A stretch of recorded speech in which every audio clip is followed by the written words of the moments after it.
The Silmarillion is Tolkien's epic first age precursor to Lord of the Rings, taking place some 6,000 years before Frodo's quest. Despite being released after Lord of the Rings and even Tolkien's death, it's by far the earlier work and deals with the forming of the world itself from when there was literally nothing. According to his son Christopher, the Silmarillion was Tolkien's primary work, the work closest to his heart and vision. The Hobbit and Lord of the Rings are simply part of the universe that the Silmarillion established. And because of this, it's a mistake to read Silmarillion expecting Lord of the Rings 2, as the events occur in a part of Middle-earth called Beleriand, which does not exist at the time of Lord of the Rings. So you won't find Gondor, Rohan or Hobbits here, but what makes the Silmarillion so fascinating is that even though it contains nothing we're familiar with, it does explain how these things come to be, which adds greater value to the later works. Gondor, for example, is formed after the sinking of Numenor by a small faction of exiles who chose not to wage war against the Blessed Realm, which we'll go into later. So the Silmarillion fills in a lot of the blanks left by Lord of the Rings. The book literally starts from before the world exists and builds up everything we know from the ground up. Rather than try and give a concise summary of all the tales, of which there are many, I'll say that the Silmarillion is really a book about events and not so much characters. It's about the events, both heroic and tragic, which shape the world's history. So where in Lord of the Rings you'll have battles where characters you're close to die, Silmarillion has wars where people and cities are destroyed. And that's not to say Silmarillion doesn't have great characters, just don't go expecting any homely tavern songs or light-hearted banter. It was only after reading Silmarillion that I realised that nothing in Tolkien's world is random, and that everything has its logical origin and purpose for being there.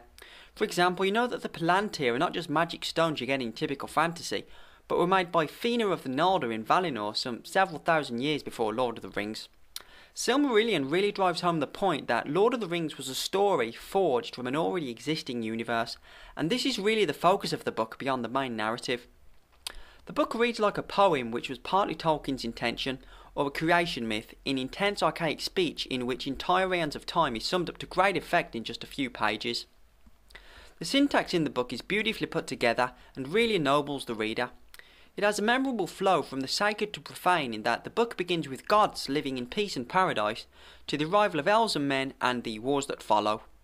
So the book begins with the world's creation, which simplified is an order of spirits singing a song which gives form to their vision. However, one of these spirits chooses to sing his own song and as a result creates discord in the music. Think of a novice musician playing with an experienced band. Whilst they're trying to make great music, you have this one guy playing out of tune chords.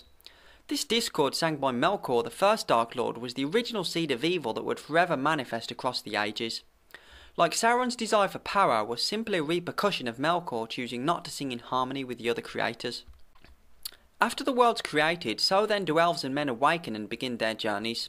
The Silmarillion itself refers to 3 jewels called the Silmarils, which of the time were prized above all else, as they contained the light of God. And the book is more or less about the battles involved of various parties in trying to obtain them. It's primarily a book about the elves, and a large portion of the book takes place in Valinor, where the elves go at the end of Lord of the Rings. So the first stage is really about the wars around the Silmarils and ends when Melkor is destroyed, yet Sauron, who was merely his lieutenant at the time, lives on and grows in power. From then we go into the second age, which accounts the rise and fall of the island kingdom Numenor, which is really the missing link between Silmarillion and Lord of the Rings. Basically, as a reward for their aid against the wars with Melkor, the Lords of the West as a gift gave men their own island kingdom and blessed them with long life. This is why Aragorn is 87 in Lord of the Rings, as he is of Numenorian descent. So the gods of the West raise Numenor from the sea and men know peace throughout the Second Age.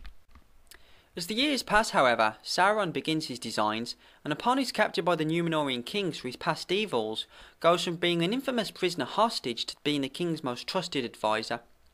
His witchcraft corrupts the Numenorians and convinces them to wage war on the gods of Valinor. And to cut to the point, being the ones who raised Numenor from the sea, the gods just as easily cast it back into the sea, and so Numenor, like Atlantis, was forever lost. So here we can see that even a character as major as Sauron has lots of history and development not hinted at in Lord of the Rings, and this goes for many other facets of Middle-earth. Now, as mentioned before, a small faction of Numenorians, seeing the folly of such an attack, choose not to join in this war. This was Elendil and his 2 sons Isildur and Anarion, who we see at the start of the Fellowship movie. And so the Second Age ends with Isildur cutting the ring from Sauron's hand, and so ends the tales of the Silmarillion. So from the beginning music of the gods to the sinking of Numenor, somewhere between 15 to 20,000 years of history passes.